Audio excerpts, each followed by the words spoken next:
কালু, এই ফোনের ক্যামেরা একদম ভালো নয়। ছবি তুললে একটা ছবিও ভালো হয় না। তুমি আমাকে একটা আইফোন কিনে দাও না। জানো, আইফোনের ক্যামেরা অনেক ভালো। সেটা তো জানি, কিন্তু কাকুলি তুমি জানো আইফোনের দাম কত? আইফোন কিনতে গেলে এই বাড়ি জমি সব বিক্রি করতে হবে। বুদ্ধি থাকতে এসব কিছু বিক্রি করতে হবে না কালু। তুমি বনের ধনী পাখির বাড়িতে গিয়ে টাকা চুরি করে নিয়ে এসো। কালু কাকুলি এভাবে গল্প করছিল, আর তখনই সেখানে টুনি ও টুকি চলে আসে। কাকুলি দিদি, এই নাম্বার তুলে আমার মায়ের কাছে একটু ফোন দাও তো। কয়েকদিন থেকে মায়ের সাথে কথা বলাই হচ্ছে না। শরীরটা সুস্থ নাকি অসুস্থ সেটাও জানি না। এই টুনি, তোর তো সাহস কম নয়। তুই আমাদের না বলে ঘরে ঢুকে পড়েছিস। দেখছিস না আমরা জরুরি কথা বলছি, সেখানে এসে ডিস্টার্ব করতে লজ্জা করে না? এক্ষুনি এখান থেকে চলে যা বলছি। আরে কালু, তুমি চুপ করো তো। টুনির ফোন নেই দেখে আমার ফোন দিয়ে কথা বলতে এসেছে। টুনি, কালুর কথা মন খারাপ করিস না। তুই একটু আমাদের থালা বাসনগুলো ধুয়ে দে তো, আর আমি কালুর সাথে কথা বলা শেষ করে তোর মাকে ফোন দিচ্ছি। আচ্ছা ঠিক আছে দিদি। এরপর টুনি থালা বাসন ধুতে টিউবওয়েলের বাড়ি চলে যায়, আর এদিকে কালু কাকুলি দুষ্ট বুদ্ধি আটতে থাকে। কাকুলি, তুমি টুনির সামনে আমাকে এভাবে অপমান করলে কেন? টুনি কি তোমার ফোনে টাকা লোড করে দিয়েছে নাকি যে তুমি টুনির মাকে ফোন করবে? কালু, তোমার মাথায় তো দেখছি কোনো বুদ্ধি নেই। দেখলে না, বুদ্ধি করে টুনিকে কাজে পাঠালাম। এখন যদি টুনির জন্য আমরা আইফোন পেয়ে যাই, তাহলে সামান্য অপমান হতে সমস্যা কোথায় বলো তো? মানে কাকুলি কিসব বলছো? টুনির জন্য আবার আইফোন কি করে পাবো? আরে এদিকে এসো, আমি সবটা বলছি তোমাকে। এরপর কাকুলি কালুকে তার সব বুদ্ধির কথা খুলে বলে, আর এদিকে টুনি কাজ শেষ করে কাকুলির কাছে চলে আসে। কাকুলি দিদি, তোমাদের সব থালা বাসন ধুয়ে দিয়েছি, এখন মাকে ফোন দাও দেখি। আচ্ছা ঠিক আছে, দিচ্ছি। এই রে, আমার ফোনে তো দেখছি 1 টাকাও নেই। আয় কালু, এই টাকাগুলো কিভাবে চলে গেল? আমি তো সকালে আমার বন্ধুর কাছে ফোন দিয়েছিলাম, তখনই বুঝি সব টাকা কেটে গেছে। চল টুনি, বন প্রধানের বাড়িতে যাই। বন প্রধানের ফোনে সবসময় টাকা থাকে। ওই ফোন দিয়ে আমি তোর মায়ের কাছে ফোন দিয়ে দিব। আচ্ছা ঠিক আছে কালু দাদা, চলো। আমি তো আবার ফোন চালাতে পারি না। সুখী, আমার বন্ধু তো আমাদের বন প্রধানের বাড়ি দেখতে চেয়েছে, তাই আমি বন প্রধানের বাড়িটা ভিডিও করে বন্ধুর ফোনে পাঠিয়ে দেই। আচ্ছা ঠিক আছে, দাও। টুনি, তুই ভিতরে গিয়ে ফোনটা এখানে নিয়ে আয়, কারণ বাড়ির ভিতরে নেটওয়ার্ক পাবে না। আচ্ছা ঠিক আছে কালু দাদা। বন প্রধান, আমার একটা উপকার করবেন? কি উপকার করতে হবে বল দেখি। দূরের বনে আমার মায়ের বাড়ি, তাই একটু আপনার ফোন দিয়ে আমার মায়ের সাথে কথা বলতে চাই। আচ্ছা ঠিক আছে, তোর মায়ের ফোন নাম্বারটা বল দেখি। নাম্বারটা বাইরে রেখে এসেছি, কারণ ঘরের ভিতরে নেটওয়ার্ক পাবে না। আপনি আমাকে ফোনটা দিন, আমি বাইরে গিয়ে কথা বলে শেষ করেই ফোনটা আবার দিয়ে যাব। আচ্ছা ঠিক আছে, নিয়ে যা। এরপর টুনি ইগলের আইফোনটা নিয়ে বাইরে চলে আসে, আর ফোনটা যেই না কালুর হাতে দেয়, তখনই কালু ফোনটা নিয়ে সেখান থেকে পালিয়ে যায়। এ কি কালু দাদা, তুমি ফোন নিয়ে কোথায় যাচ্ছ? ফোনটা দিয়ে যাও। ওটা তো বন প্রধানের ফোন। মা, আমার মনে হচ্ছে কালু আঙ্কেল বন প্রধানের ফোন চুরি করার জন্য আমাদের এখানে নিয়ে এসেছে। এখন তো আমারও তাই মনে হচ্ছে, কিন্তু চুরি করে যাবে কোথায়? আজ ওদের বাড়ি গিয়ে ওদের ধরবো।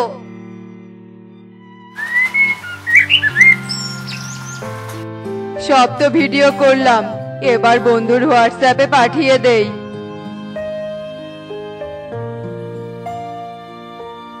হ্যালো কবুতর, তোদের বনের বন প্রধানের বাড়িটা তো অনেক সুন্দর। তোকে তো আগেই বলেছিলাম আমাদের বন প্রধানের বাড়িটা অনেক সুন্দর। এবার ভিডিও দেখে বিশ্বাস হলো তো? একদিন আমাদের বনে বেড়াতে আসিস, নিজ চোখে দেখলে আরো ভালো লাগবে, কারণ আমাদের পুরো বনটাই সুন্দর। আচ্ছা ঠিক আছে বন্ধু, একদিন যাব। এখন তাহলে রাখছি রে।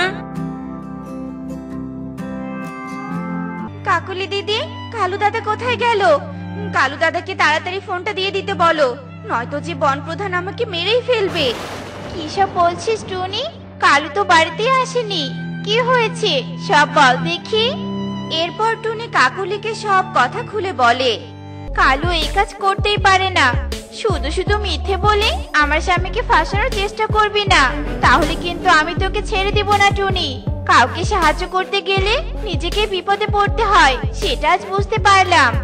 কাকুলি মাসি, মা তো মিথ্যে বলছে না, সত্যিই তো কালু আঙ্কেল বনপ্রধানের বোন নিয়ে পালিয়ে এসেছে।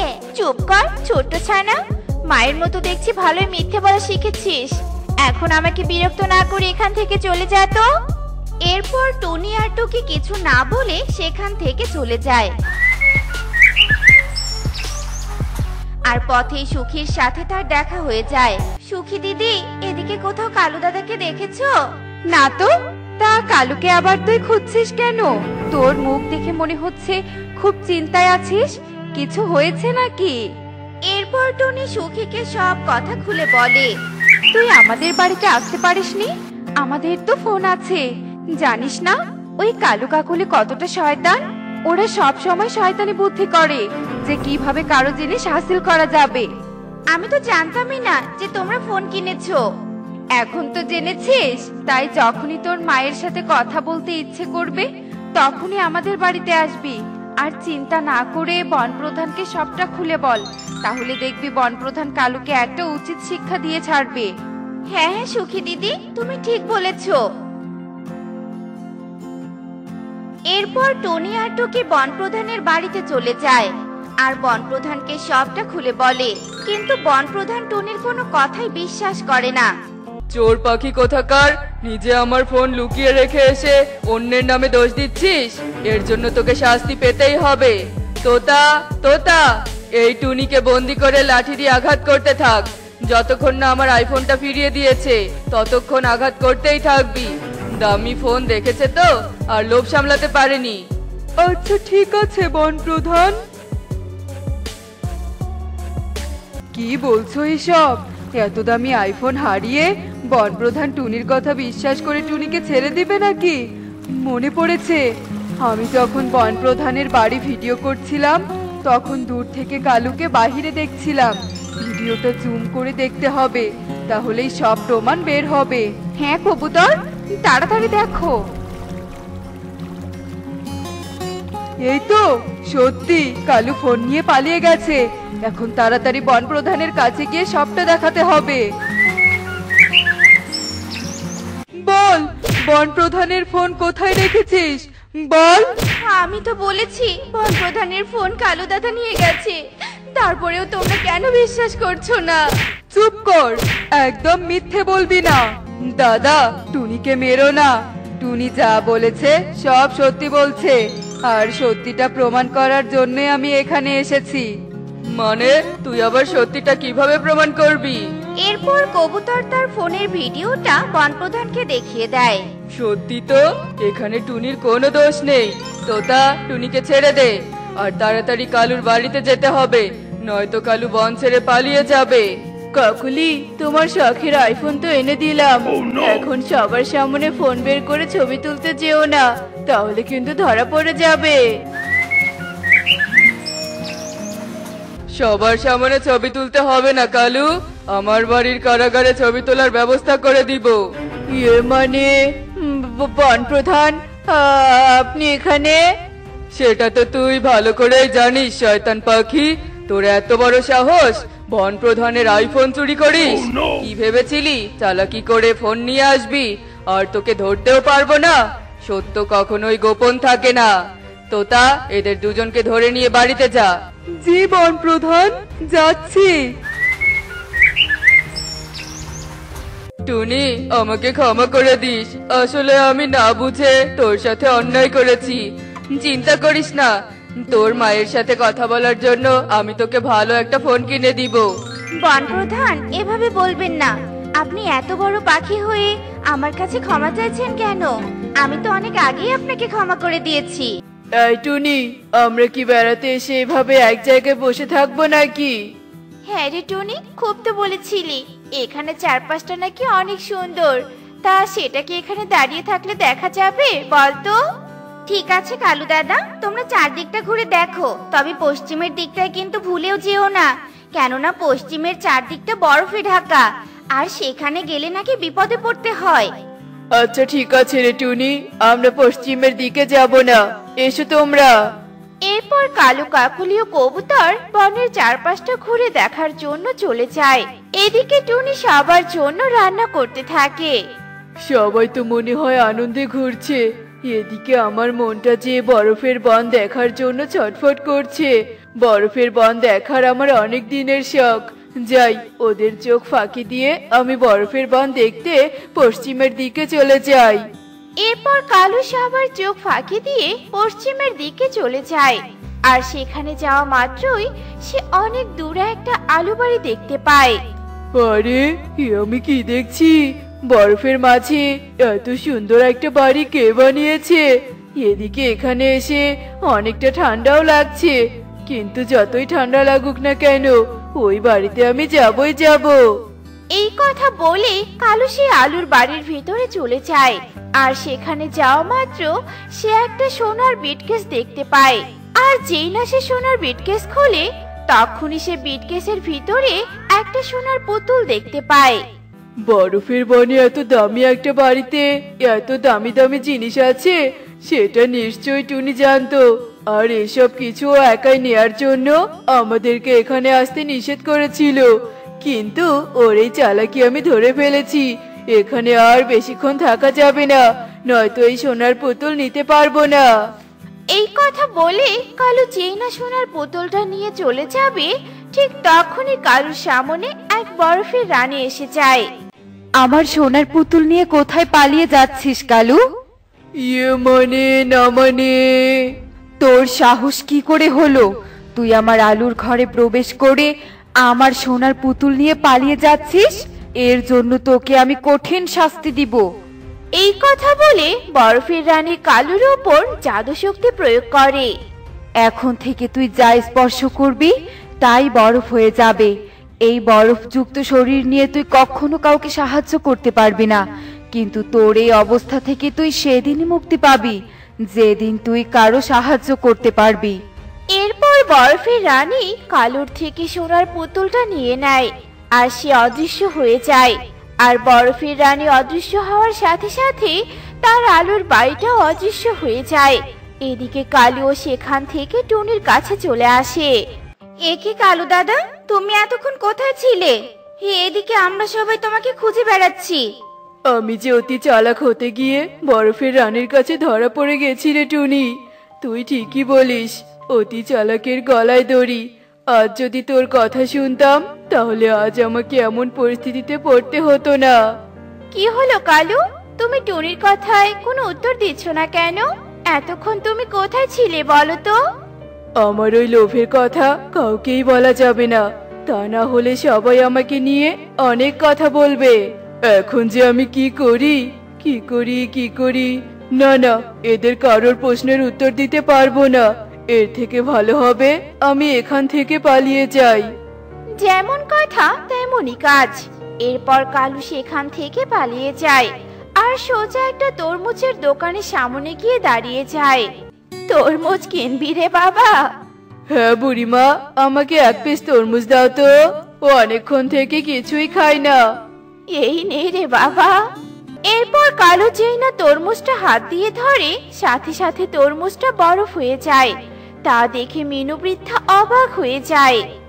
এ কি, তরমুজটা এভাবে বরফ হয়ে গেল কেন? কে তুই বাবা?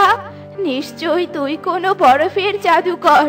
তুই এখান থেকে চলে যা রে বাবা, তা না হলে তোর স্পর্শে আমার দোকানটাই যে বরফ হয়ে যাবে। কিন্তু বুড়িমা, খিদের জ্বালায় আমার পেটে যে ইঁদুর ছোটাছুটি করছে, তাই এই তরমুজ আমাকে খেতেই হবে। এরপর কালু যেই না মিনু বৃদ্ধার তরমুজের ডালি থেকে তরমুজ নিতে ধরে, ঠিক তখনই তার স্পর্শে ডালি সহ সমস্ত তরমুজ বরফ হয়ে যায়। তা দেখে তো মিনু বৃদ্ধা অনেক রেগে যায়। তোকে নিষেধ করা সত্ত্বেও তুই আমার তরমুজগুলো বরফ বানিয়ে দিলি। দাঁড়া, তোকে আজ দেখাচ্ছি মজা। এই কথা বলে মিনু বৃদ্ধা যেই না একটা লাঠি হাতে নেবে, তখনই কালু ভয় পেয়ে সেখান থেকে পালিয়ে যায়। দাঁড়া দাঁড়া বলছি, পালিয়ে যাচ্ছিস কেন? দাঁড়া। যাক বাবা, একটুর জন্য বেঁচে গেছি।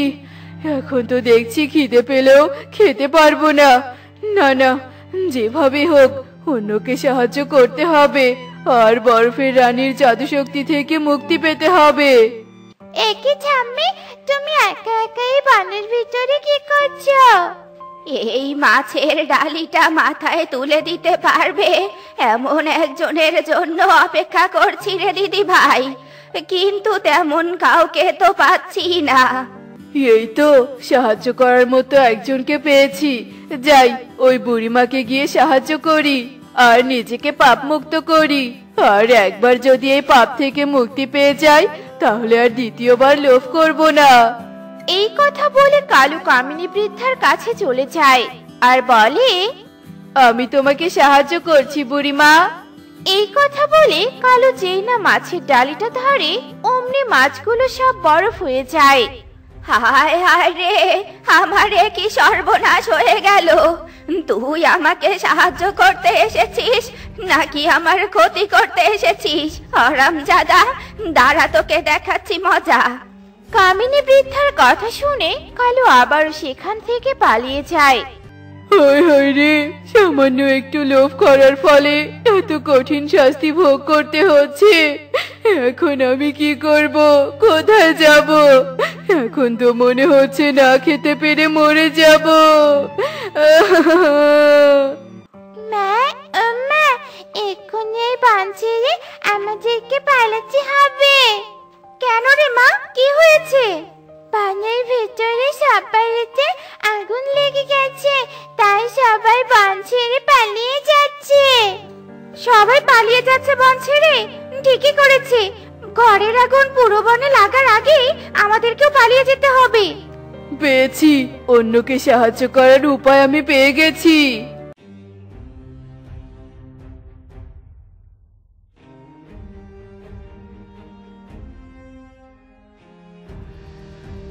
আর কত পানি দিব বলতো টুনি?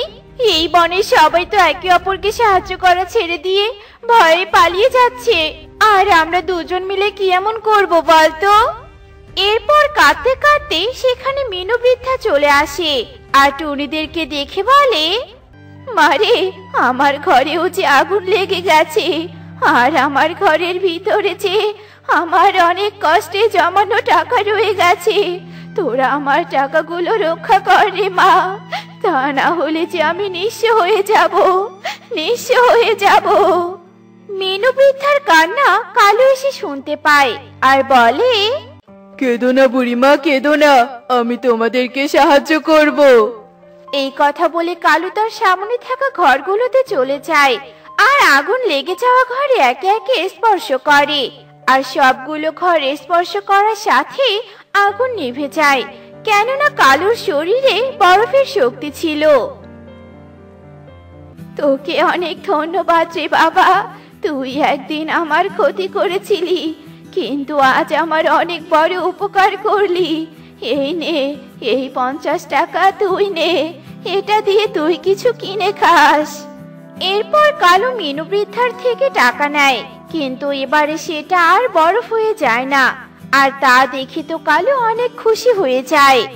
এ কি, টাকাটা বরফ হয়ে গেল না কেন? তার মানে আমি অন্যদের সাহায্য করায় আমার শরীর থেকে জাদু শক্তি কেটে গেছে। কাকুলি, হ্যাঁ কাকুলি, আমি মুক্তি পেয়ে গেছি। এসব তুমি কি বলছো কালু? তুমি মুক্তি পেয়েছো মানে? আর তোমার স্পর্শে ঘরগুলো এমন বরফ হয়ে গেল কেন? আর তুমি আমাদের থেকে এভাবে পালিয়ে গেলে কেন কালু দাদা? বলছি বলছি, এত করে যখন জানতে চাইছো তাহলে আমি সব বলছি। এরপর কালু সবাইকে সব কথা খুলে বলে, আর কালুর কথা শুনে টুনি বলে, এবার লোভ করার ফল বুঝতে পারলে তো কালু দাদা, এজন্যই বলি কখনো লোভ করো না। চলো সবাই, আমাদের বনে ফিরে যেতে হবে। এরপর সবাই ওই বন ছেড়ে নিজেদের বনে চলে আসে।